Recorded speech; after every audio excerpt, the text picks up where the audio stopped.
nation. Once again, we're not a free nation right now. We don't have free press. We don't have free anything. In 2016, I declared, I am your voice. Today I add, I am your warrior. I am your justice. And for those who have been wronged and betrayed, I am your retribution. I am your retribution. How can I let this? How can I let it happen? I will totally obliterate the deep state. I will fire.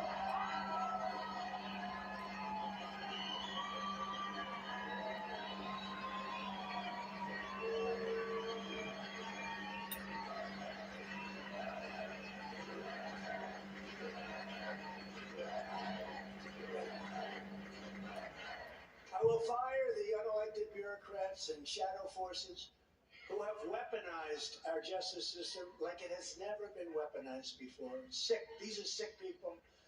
And I will put the people back in charge of this country again. The people will be back in charge of our country. The Biden administration is the most corrupt administration in American history. Hunter Biden is a criminal and nothing happened to him. Nothing happened. Joe Biden is a criminal and nothing ever seems to happen to him. Because, you know, say what you want, but the Democrats stick together. They don't have Mitt Romney. They don't have guys like that. They stick together. How's Mitt Romney doing? Not too good. I can name plenty of others, too. But they do stick together, whether you like them or not, and many of us don't, but maybe someday we get together. You know, a question was asked of me just before COVID came in. They said, the country is coming together. Do you think this is real? And I said to myself, it is real. It's amazing. I was getting calls from radical left people, the nicest calls. It's amazing because we had the best employment numbers in history. We had the best economy in history. We were lapping China. China was supposed to have taken over as the world's largest economy, and we were actually increasing at a level that nobody thought possible. We were doing great. And then you had COVID come in, and a lot of things had to happen, and we did a great job. We never got the credit for that job, but we did a great job with COVID, and then gave back something very strong. But we were really bringing this country together. Had COVID not come in, I think you would have had a much different, because a lot of people want to know, can we all get along together? And if I didn't have that experience, I would say no, because the thought process is so different. But we were starting to really get along. And then we had the disaster as I call it, the China virus, because I want to be open and I want to be accurate. But Biden openly held back $1 billion taxpayer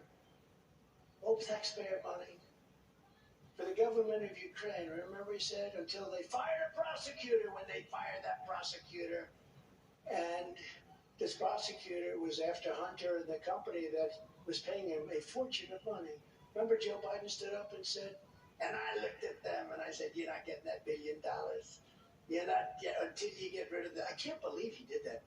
Can you imagine if I did that? I wouldn't be here right now, I suspect. And nobody picks it up. Nobody wants to pick it up. It doesn't get any worse. It doesn't get any worse than that. Although, maybe it does. It's called the laptop from Al. That is. And yet they go after me over and over again about something that's not even a crime.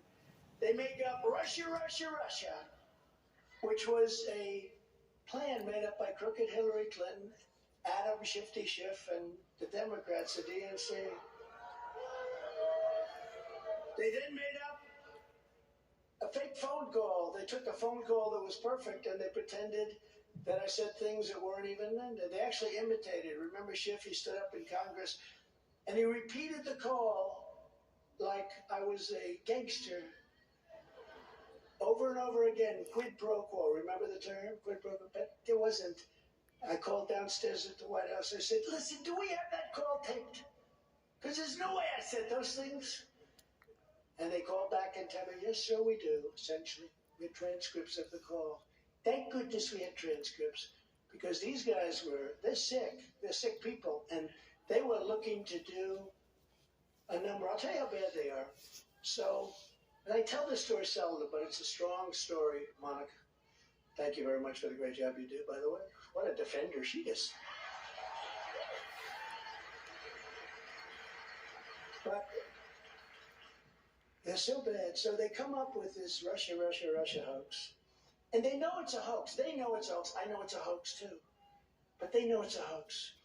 And Adam Schiff comes out from a very secretive room, intelligence committee or whatever, and he meets the press right in front. The press is going crazy. They're going crazy because they'll do anything to hurt Trump. Anything. They're evil people in many cases. Some cases they're great people, but a lot of evil people.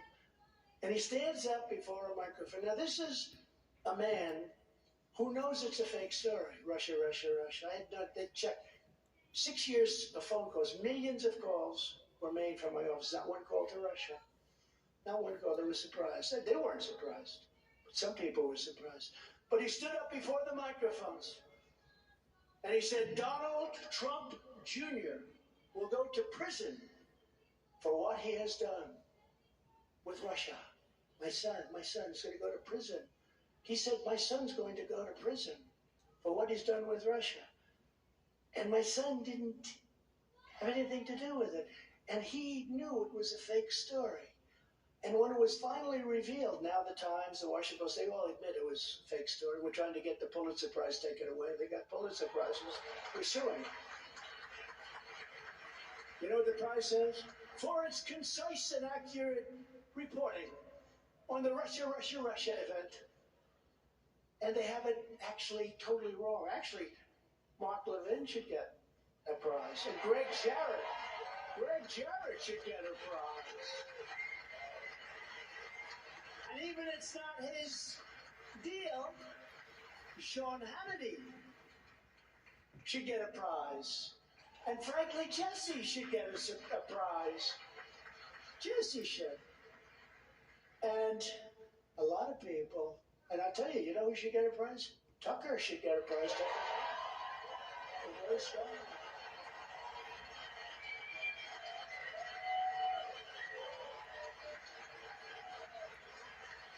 Now, we have numerous writers that should get it, but the ones that got it were the New York Times, certain reporters from the New York Times, and certain reporters from the Washington Post. They got the Pulitzer Prize, and they were exactly wrong. And now they've even admitted that it was a hoax. It was a total hoax, and they got the prize.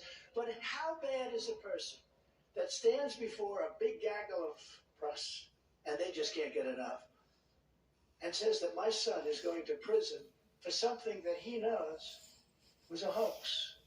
Only a really bad person would do that.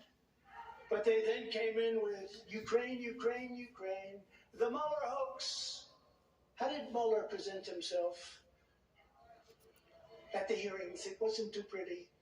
But you know what? I'll say this. At least they came to the right conclusion.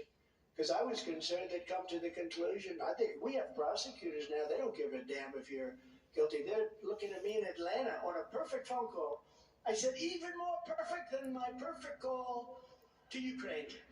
That was a perfect call. This is even more perfect. By the way, where's Hunter? Where is Hunter? Remember? Where's Hunter? Will there ever be a time when Joe Biden says, this thing with Hunter just isn't working out well?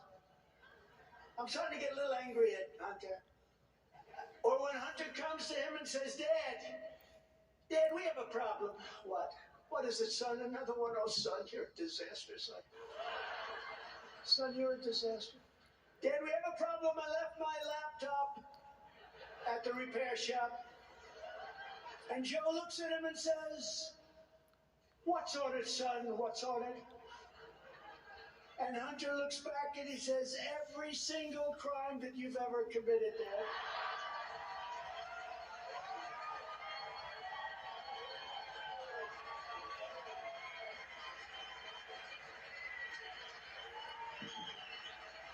And hence is called The Laptop from Hell. And Miranda Devine did a great book on that. And she actually thanked me. She said, I got the name from Trump. She told me, she said, I want to thank you for the name. I said, no charge. She did a great job. Great book, The Laptop from Hell. If I so much as fly over a blue state, they do so many bad things. It's just crazy. The racist Manhattan District Attorney, Alvin Bragg, who is presiding over one of the most dangerous and violent cities in the United States. You have to see this. The United States, where killings are taking place at a number like nobody's ever seen, right in Manhattan. And he's doing nothing about it, nothing whatsoever. No cash bail for people that just kill people. Knife them in the back, hit them over the head with a baseball bat, push them into subways when the train is right there. But this racist DA is being pushed by radical left Democrats, the fake news media, and the Department of Injustice to bring charges against me for now ancient no affair story of Stormy Horseface Daniels. No attraction. No affair. I call it no affair. Where there's no crime anyway, and charges have never been brought in such a case before. And this case has been looked by every prosecutor. They're all looking. They've looked at it for years now. She was represented by Michael Avenatti. How's he doing? He's now in jail. And the whole thing is a complete con job. And she was ordered to pay me, a federal court ordered this, hundreds of thousands of dollars. But they're still looking at it. They're still looking. And all they do is they cause anger and problems for our country because our people aren't going to take this stuff. It never ends. In the meantime, Hunter and Joe Biden skate. You know, they skate. They go away free. What's going on with that? I mean, that laptop is a disaster. Has anyone read this thing? How can it be possible? They're looking in Delaware. How's he doing? He's not the same guy that I have for the document hoax. I have a man, he's a total animal. Known to be. And he's looking. In the meantime, Biden's guy that's looking. Don't forget, I had a very strong privilege as president. I was able to do things that he wasn't able to do as vice president and wasn't able to do as a senator. The Senate, even the Senate, they can't believe it. The Senate cannot believe it. But when you look at what happened, they're not even looking at it. They haven't even started. Congress and various radical left Democrat prosecutors, in an effort to stop me, go to the Supreme Court twice. They went twice, and the Supreme Court, in a moment of total weakness, gives them everything they want in order to try and prosecute Trump. Everything. Thank you very much, Supreme Court. I appreciate it. But they found nothing. They looked at 11 million pages of documents. It's a big company. It's a great company. Remember my taxes? We're after his taxes. 5 years I heard about my taxes. They came out about 2 months ago. Everyone said, wow, it's a great company he built. That's great. That's the end of it. No, right? And you know, I had the biggest and most prestigious, one of them at least, law firms, accounting firms doing all this stuff. I don't do it. They do it. You rely on these people. They do it. But I didn't hear one word. And how stupid am I telling you this story right now? Because now we got to find something in there. He made a typographical error. There's a revolution going on within the FBI because they don't want to be doing what they're being told to do because they know right from wrong. I'm talking about the people that work in the FBI. And they like me and they like you a lot. So many of them.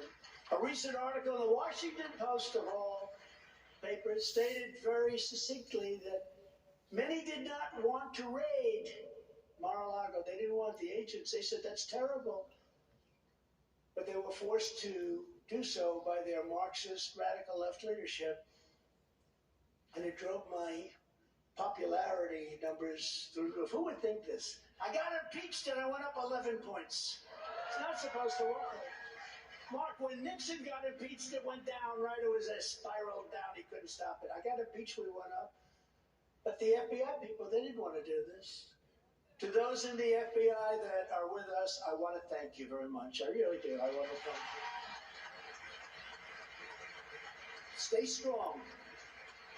Stay strong. Help is coming. Then there's the racist DA from Atlanta. whose city is among the most violent and dangerous places per capita in the country. More murders than even Chicago per capita. It's totally out of control, and yet she has her kangaroo court focused on a perfect phone call that I made, while her jury foreman, a rather bizarre young woman, is going around doing media interviews and saying exactly what's going on in this one of many grand juries.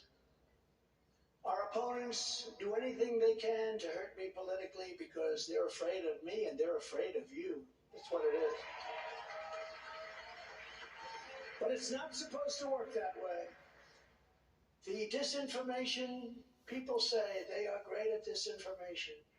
The one we want to run against is Trump. Do you ever hear that? Oh, we want to run against Trump. Even though I'm leading every one of these guys, and even though I won the second election, okay, I won it by a lot. You know, when they say Biden won, the smart people know that, didn't they? But right now we're way up. But they say, oh, we want to run against Trump. They always say that. They say that about everybody.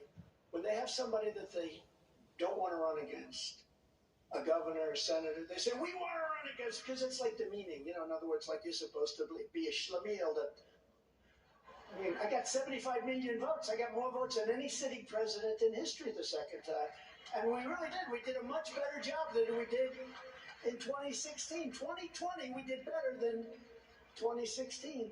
But they say, we want to run against Trump. In the meantime, they're spending hundreds of millions of dollars trying to find just a single word, a sentence, anything, to prosecute Trump because they don't want to run against me. That's what they say. We want to run against Trump. We'll do anything to run against Trump. They have the greatest line of bullshit of any group of people I've ever seen. Want to run against Trump.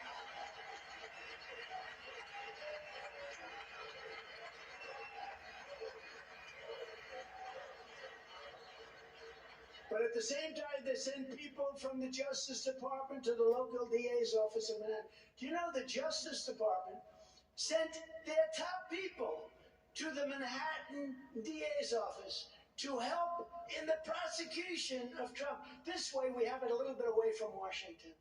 It's local. Oh, we had nothing to do. But their top guy was put in that office to help prosecute Trump. How would you like to have my life? Would anybody like my life?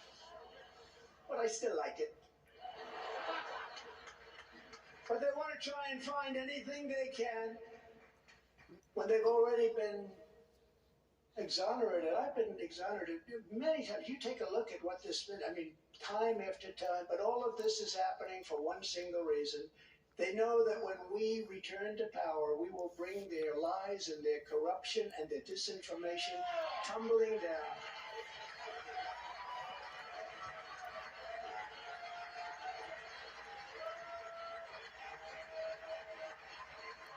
Getting back in the White House is their worst nightmare, but it is our country's only hope. It's our only hope.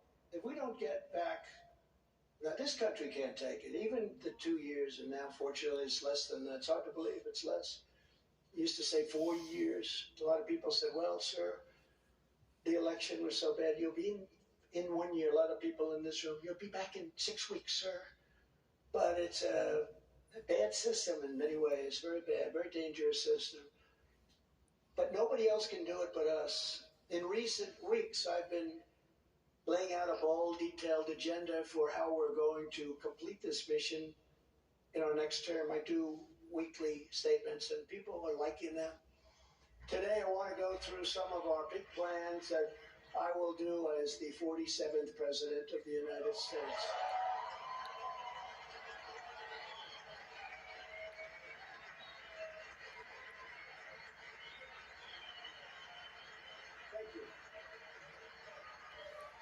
The top of my list will be stopping the slide into costly and never-ending wars. We've got to stop it. Can't keep spending hundreds of billions of dollars protecting people that don't even like us.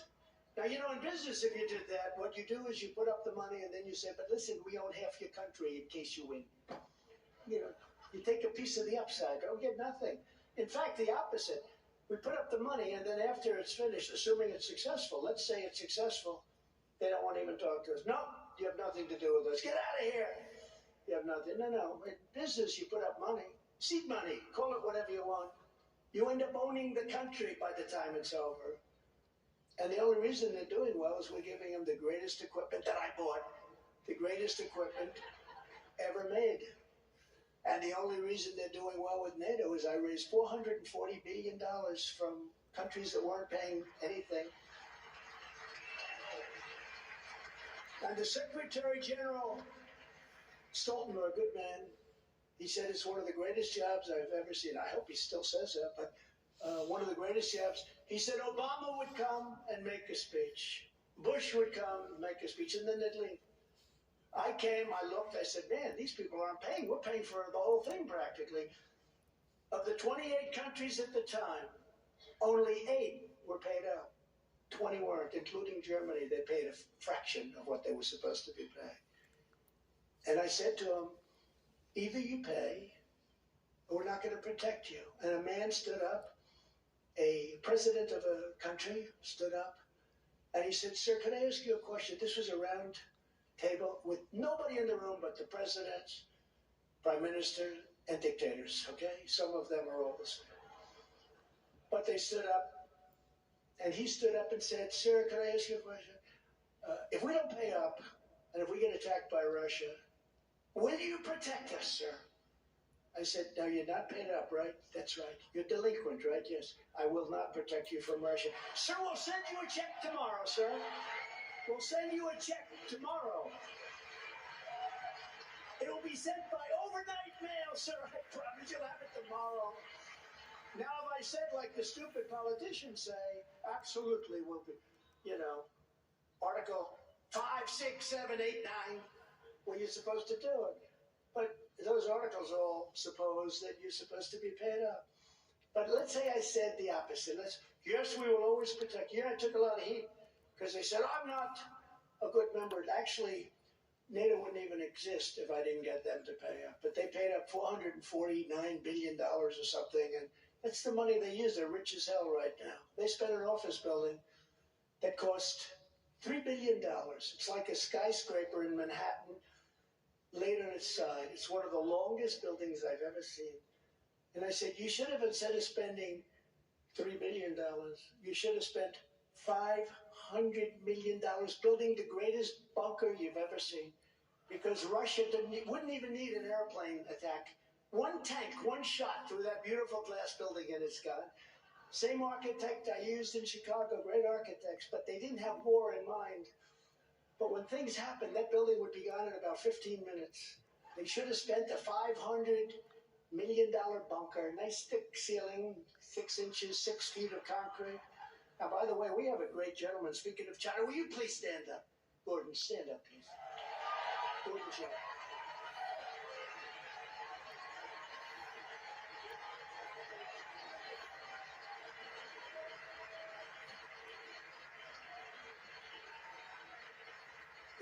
I'm talking a lot about China, and I'm looking over, I'm saying him, and I'm just studying his face as I'm speaking, because people do like me to go off script a little bit, right?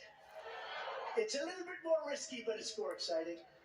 And I'm looking at Gordon, and I'm saying, I hope he agrees with what I'm saying, but basically I'm saying exactly what you say.